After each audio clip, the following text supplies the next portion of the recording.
Pasca banjir bandang yang terjadi di Tukat Bilukpoh, Kecamatan Mendoyo, Jembrana, berdampak pada tertutupnya saluran irigasi dan jebolnya bendungan di kecamatan ini.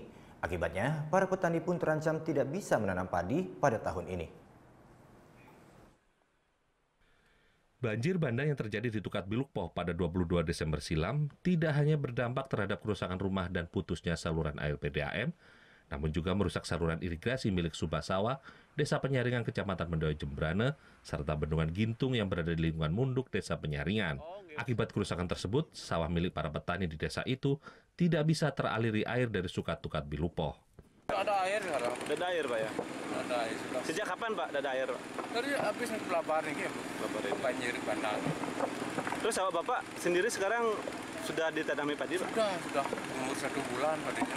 Berarti sekarang terancam gagal panen, Pak? Gagal panen. Kalau tidak ada hujan gagal, kalau mungkin ada hujan dikit bisa panen. Mudah-mudahan Pak ya, supaya ada bantuan dari pemerintah buat dam. Menurut penyuluh pertanian Dinas Pertanian Kabupaten Jembrana mencatat sebanyak 32 hektar lahan milik petani yang terdampak banjir bandang. Lumpur pun masuk ke sawah-sawah petani termasuk ke saluran irigasi juga. Dan hingga saat ini saluran irigasi subak sawah ini lumpuh karena tersumbat oleh lumpur sehingga air tidak bisa mengalir. Akibatnya 64 hektar lahan pertanian tidak bisa ditanami, sementara yang sudah terlanjur ditanami padi harus tergantung pada air hujan. Saluran irigasi ini tertutup karena banjir bandang yang lalu, Desember yang lalu itu. Jadi sawah yang tidak bisa diairi seluas 31 hektar. Jadi untuk penyaringannya keseluruhan kena banjir bandang 36 hektar.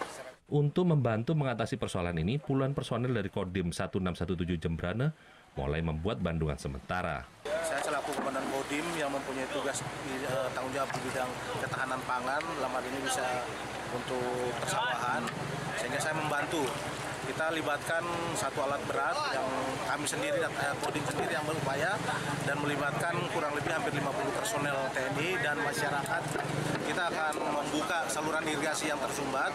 Kemudian yang kedua, kita akan membuat hadangan air sehingga bisa masuk ke saluran yang tersumbat tersebut. Pembersihan material lumpur di irigasi subak sawah ini diperkirakan akan memakan waktu yang cukup lama. Hal ini dikarenakan posisinya yang cukup berat, yaitu berada di tebing. Putu Wijana melaporkan untuk NET.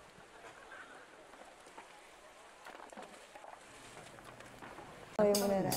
Iya, oke. Tapi gue pernah. Nah, udah kan untuk beritanya? Jangan lupa di-subscribe, di-like, dan juga di-komen ya akun YouTube dari Net Bali. Terima kasih udah subscribe. Yang belum, jangan sampai lupa. Di sebelah sini nih.